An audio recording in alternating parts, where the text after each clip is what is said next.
আল্লাহ পাক রব্বুল আলামিন সুসংবাদ দিয়ে বলছেন, ওয়ালাল আখিরাতু খায়রুল লাকা মিনাল উলা, আপনার সামনের দিন আজকের চেয়ে উত্তম হবে, আখিরাতে আপনার জন্য ইহকালের চেয়ে উত্তম হবে।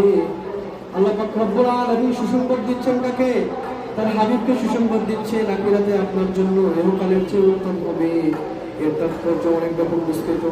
এর মাধ্যমে রাসূলুল্লাহ সাল্লাল্লাহু আলাইহি ওয়াসাল্লামকে আল্লাহ তাআলা আগামী দিনে সুসংবাদ দিয়েছিলেন না? যেভাবে কি আমরা এখন দেখি ইন্টারনেটের মাধ্যমে কি আমরা এখান থেকে হয়তো কি সুখবর পৌঁছে দিয়ে যাই না, কিন্তু আল্লাহ পাক রব্বুল আলামিন কিভাবে তাকে সুখবর পৌঁছে দিয়েছেন? ওহীর মাধ্যমে সুখবর পৌঁছে দিয়েছেন, তাই না? সামনের দিনগুলো আজকের চেয়ে সহজতর গৌরবময় হবে। আজকের মক্কা জীবনের চেয়ে মাদানী জিন্দেগিতে ইসলামের জন্য রাষ্ট্র প্রতিষ্ঠিত হবে। এতে রয়েছে তার সুসংবাদ, আরো রয়েছে মক্কা বিজয়ের আগাম বার্তা সহ বলে দেন ইসলামে দাখিল হওয়ার ভবিষ্যৎবাণী।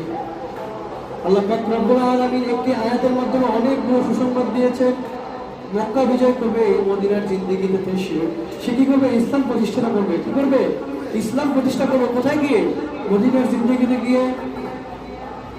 মুহাম্মদ সাল্লাল্লাহু আলাইহি ওয়াসাল্লাম যখন মক্কা ত্যাগ করে যখন মদিনায় হিজরত করে, মদিনাবাসী তাকে আমন্ত্রণ জানিয়েছে।